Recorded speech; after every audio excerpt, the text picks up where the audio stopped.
Hello hi जय मसी नमस्कार सम्पूर्ण मित्रहरूमा सबैजना सन्चै आरामकुशली हुनुहुन्छ भन्ने आशा अनि विश्वास गर्दछु।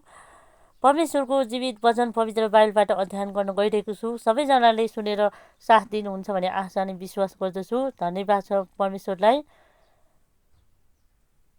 धन्य आत्मामा दिन हुनेहरू किनभने स्वर्गको राज्य तिनीहरूको हो। धन्य शोक गर्नेहरू किनभने तिनीहरूले सान्त्वना पाउनेछन्। धन्य नम्रहरू किनभने तिनीहरूले पृथ्वीको अधिकार पाउनेछन्।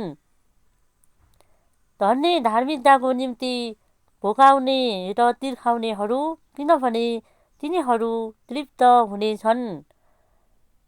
धन्य दयावन्तहरू किनभने तिनीहरूले दया पाउनेछन्। धन्य शुद्ध हृदय हुनेहरू किनभने तिनीहरूले परमेश्वरलाई देख्नेछन्। धन्य मेलमिलाप गराउनेहरू किनभने तिनीहरू परमेश्वरका छोराहरू कहलाइनेछन्।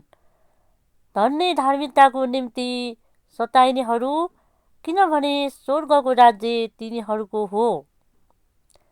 धन्य हो तिमीहरू जब मानिसहरूले मेरो खातिर तिमीहरूको निन्दा गर्नेछन् र सताउनेछन् र झुटा बोलेर तिमीहरूका विरुद्धमा सब किसिमका खराब कुरा भन्नेछन्।